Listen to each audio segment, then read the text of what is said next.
Terima kasih atas kesempatannya. Kami dari kelompok 2 akan mempresentasikan tentang mengukur dan mengendalikan aktiva yang dikelola. Sebelumnya, saya akan memperkenalkan anggota dari kelompok 2. Yang pertama,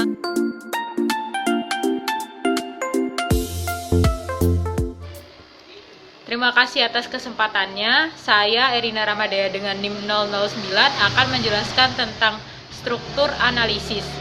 Di sini tujuan pengukuran penggunaan aktiva merupakan analogi dari tujuan pusat laba, yaitu ada 2. Yang pertama, untuk memberikan informasi yang berguna dalam membuat keputusan yang baik, yaitu mengenai aktiva yang digunakan, dan untuk memacu para manajer agar membuat keputusan yang merupakan kepentingan perusahaan.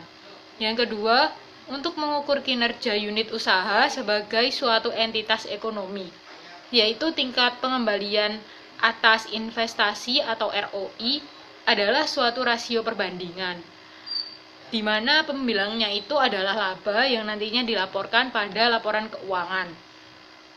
Selanjutnya ada mengukur aktiva yang digunakan, itu ada 10. Yang pertama kas, yang kedua piutang, yang ketiga persediaan, yang keempat modal kerja secara umum, yang kelima properti pabrik dan peralatan atau aktiva tetap. Kas ini tuh hampir di semua perusahaan mengendalikan kasnya itu secara terpusat, karena pengendalian pusat itu memungkinkan penggunaan saldo kas yang lebih kecil dibandingkan jika setiap usaha memegang saldo kas yang dibutuhkannya untuk menyeimbangkan perbedaan antara kas masuk dan kas keluar. Piutang. Nah, manajer unit usaha itu dapat mempengaruhi tingkat piutang secara tidak langsung melalui kemampuan mereka untuk menghasilkan penjualan, dan secara langsung melalui penetapan persyaratan kredit dan persetujuan atas kredit individual dan batas kredit, serta melalui wewenang mereka dalam menagih kredit yang jatuh tempo.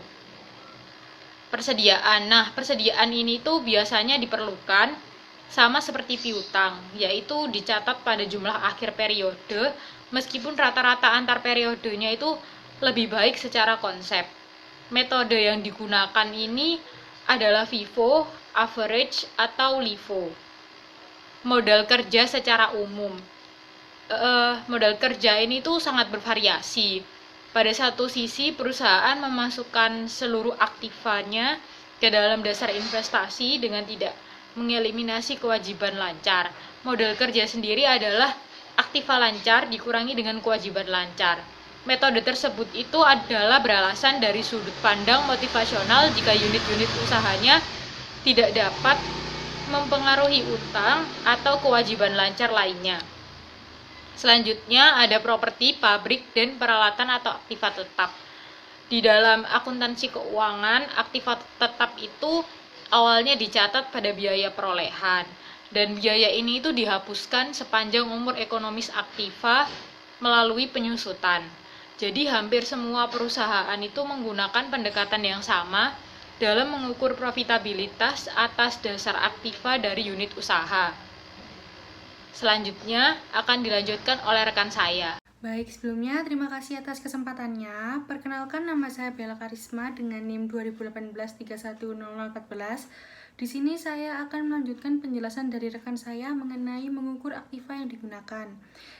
Yang pertama ada aset-aset yang disewa guna usahakan, yang kedua ada aktiva yang menganggur, yang ketiga ada aktiva tidak berwujud, yang keempat ada kewajiban tidak lancar, yang kelima ada beban modal, serta yang terakhir ada survei-survei praktik. Aset-aset yang disewa guna usahakan. Banyak perjanjian sewa guna usaha merupakan usaha perjanjian pendanaan, yaitu perjanjian tersebut memberikan cara alternatif untuk menggunakan aktiva yang seharusnya didapatkan dari pendanaan dengan utang dan modal. Lalu yang kedua ada aktiva yang menganggur. Jika suatu unit memiliki aktiva yang menganggur yang dapat digunakan oleh unit lain, maka unit tersebut diperbolehkan untuk mengeluarkan aktiva tersebut dari dasar investasinya. Tujuan dari izin ini adalah untuk mendorong para manajer unit usaha guna melepas aktiva menganggur ke unit lain yang mungkin memerlukannya. Yang ketiga ada aktiva tidak berwujud. Beberapa perusahaan cenderung melaksanakan penelitian dengan mengembangkan R&D yang intensif. Misalnya seperti perusahaan farmasi. Seperti Novartis menghabiskan dana yang besar untuk mengembangkan produk baru. Sedangkan yang lainnya cenderung pada pemasaran, seperti salah satunya Unilever yang menghabiskan banyak dana untuk iklannya. Lalu yang keempat ada kewajiban tidak lancar.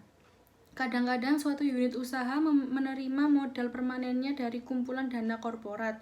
Korporat memperoleh dana tersebut dari pemberian pinjaman. Investor modal dan laba ditahan. Bagi unit usaha, jumlah total dari dana tersebut adalah relevan, tetapi tidak dengan sumber daya dari mana dana tersebut berasal. Lalu yang kelima ada beban modal. Kantor pusat korporat menentukan tarif yang digunakan untuk menghitung beban modal.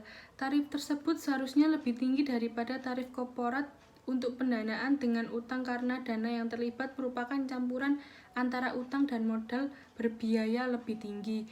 Biasanya tarif tersebut ditetapkan di bawah estimasi biaya modal perusahaan sehingga EFA atas rata-rata unit usaha berada di atas 0. Lalu yang terakhir ada survei-survei praktik.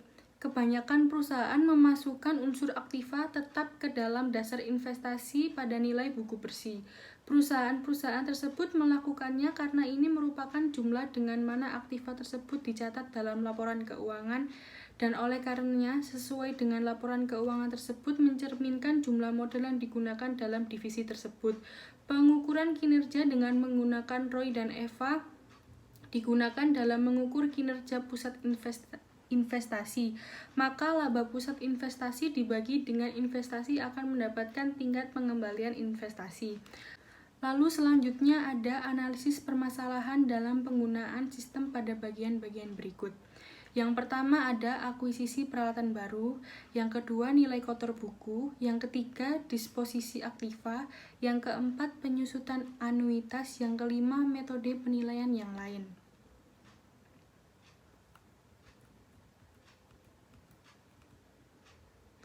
Akuisisi peralatan baru. Jika aktiva yang telah disusutkan dimasukkan ke dalam dasar investasi pada nilai buku bersih, maka profitabilitas unit usaha tersebut akan dinyatakan secara salah pada nilai buku bersih, dan para manajer unit usaha akan tetap termotivasi untuk mengambil keputusan akuisisi yang tepat. Yang kedua ada nilai buku kotor. ROI yang dihitung berdasarkan nilai buku kotor akan selalu menyatakan terlalu rendah tingkat pengembalian sebenarnya. Yang ketiga, disposisi aktiva. Jika aktiva dimasukkan ke dalam dasar investasi pada biaya awalnya, maka manajer unit usaha akan termotivasi untuk menghilangkan aktiva tersebut meskipun aktiva itu memiliki kegunaan karena dasar investasi unit usaha akan berkurang sejumlah biaya penuh dari aktiva tersebut. Yang kelima ada penyusutan anuitas. Jika penyusutan ditentukan oleh metode anuitas dan bukan oleh metode garis lurus, maka perhitungan profitabilitas unit usaha akan menunjukkan EVA dan ROI yang tepat. Hal ini disebabkan karena metode penyusutan anuitas sesungguhnya mengaitkan pengembalian investasi yang implisit dalam perhitungan nilai sekarang. Lalu yang terakhir ada metode penilaian yang lain. Beberapa perusahaan menggunakan nilai buku bersih tetapi menetapkan batas bawah, biasanya 50%, sebagai biaya awal yang dapat dihapus. Hal ini mengurangi distorsi yang terjadi dalam unit usaha yang memiliki aktiva yang tua. Sekian penjelasan dari saya, berikutnya akan dijelaskan oleh rekan saya. Terima kasih. Baik, terima kasih atas kesempatannya. Perkenalkan, nama saya Reza Tika Maulida, NIM 2018-310015. Saya akan melanjutkan presentasi dari rekan saya. Nah, saya itu akan menjelaskan tentang ROI dan EVA. Nah, apa sih ROI itu? ROI adalah Return on Investment atau tingkat pengembalian investasi. Nah, ROI ini memiliki 3 keunggulan atau keuntungan. ROI yang pertama, ROI merupakan pengukuran yang komprehensif di mana semua mempengaruhi laporan keuangan tercermin dari rasio ini. Nah, yang kedua, ROI ini mudah dihitung dan mudah dipahami dan sangat berarti dalam pengertian absolut. Nah, yang ketiga, ROI merupakan denominator yang dapat diterapkan ke setiap unit organisasi. Nah, ROI ini bertanggung jawab terhadap profitabilitas tanpa memperdulikan ukuran atau jenis usahanya. Nah, selanjutnya keunggulan EVA. Apa tuh EVA? Nah, EVA ini di sini adalah Economic Value Added atau sistem manajemen keuangan. Nah, keunggulannya apa nih? Keunggulannya EVA, dengan EVA seluruh unit usaha memiliki sasaran laba yang sama untuk perbandingan investasi. Lalu, keputusan-keputusan yang meningkatkan ROI, suatu pusat investasi dapat menurunkan laba keseluruhan. Nah, tingkat suku bunga yang berbeda dapat digunakan untuk jenis aktiva yang berbeda pula.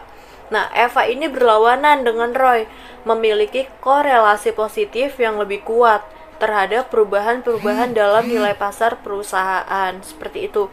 Nah, selanjutnya,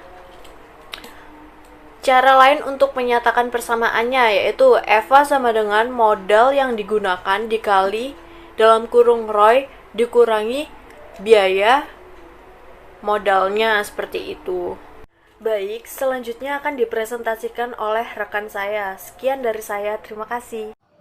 Saya Intanat Semirahayu, NIM 2018310021. Di sini saya akan menjelaskan tentang kenapa EVA. Yang pertama yaitu sasaran laba konsisten, yaitu dengan EVA seluruh unit usaha memiliki sasaran laba yang sama untuk dapat diperbandingkan dalam investasi. Yang kedua ada investasi yang menghasilkan di atas biaya modal yang menarik, yaitu keputusan-keputusan yang meningkatkan ROI suatu pusat investasi dapat menurunkan laba keseluruhan. Yang ketiga ada suku bunga yang berbeda dapat digunakan untuk investasi yang berbeda, yaitu tingkat suku bunga yang berbeda dapat digunakan untuk jenis aktiva yang berbeda pula. Yang keempat ada menyebabkan terciptanya dana dan pertumbuhan nilai tambah bagi korporasi, yaitu EVA berlawanan dengan ROI yang memiliki korelasi positif yang lebih kuat terhadap perubahan-perubahan dalam nilai pasar perusahaan. Kemudian pertimbangan tambahan dalam mengevaluasi manajer. Dengan melihat kelemahan ROI, kelihatannya mengejutkan bahwa ROI digunakan secara luas. Diketahui dalam hal ini, pengalaman pribadi bahwa kesalahan konseptual ROI untuk evaluasi kinerja adalah nyata dan menyebabkan timbulnya perilaku disfungsional dari para manajer unit usaha. Tetapi cakupan dari kesalahan tersebut tidak dapat ditentukan karena hanya sedikit jumlah manajer yang mau mengakui adanya kesalahan tersebut dan banyak yang tidak menyadari bahwa kesalahan tersebut terjadi. Kemudian akan dijelaskan oleh rekan saya. Baik, saya akan melanjutkan. Laporan-laporan ekonomi merupakan instrumen yang sifatnya adalah diagnostik. Laporan tersebut dapat memberikan indikasi apakah strategi unit usaha atau strategi sebuah unit perusahaan itu yang sekarang sudah memuaskan atau belum. Apabila tidak, keputusan apa yang harus diambil untuk perusahaan untuk unit usaha tersebut kedepannya itu seperti apa? Apakah expand, memperbesar, memperkecil, mengubah arahnya itu mau kemana, atau menjual perusahaan tersebut karena ada faktor-faktor tertentu. Baik, selanjutnya laporan ekonomi dapat juga dijadikan sebuah dasar untuk memperoleh nilai perusahaan secara keseluruhan. Jadi perusahaan ini memiliki nilai value atau nilai keseluruhan perusahaan. Nah, nilai yang semacam ini disebutnya adalah nilai break-up value, yaitu estimasi jumlah yang akan diterima oleh para pemegang saham apabila masing-masing unit sudah dijual. Jadi, break-up value ini berguna bagi sebuah organisasi atau perusahaan yang sedang membuat penawaran, perusahaan luar yang sedang membuat penawaran atau offer untuk pengambil alihan atau akuisisi sebuah perusahaan yang lain. Dan tentu saja laporan ini juga berguna bagi pihak manajemen dalam menilai suatu tawaran. Jadi kita bisa memperbandingkan nih, perusahaan yang ini menilai perusahaan kita itu senilai berapa. Perusahaan A menilai perusahaan kita senilai berapa apabila mau dijual atau ditawarkan, sedangkan perusahaan B, C, D seperti lelang gitu ya. Nah, untuk perhitungannya sendiri bisa dilihat di sebelah sini. Baik, sekian presentasi dari kelompok kami. Semoga bermanfaat.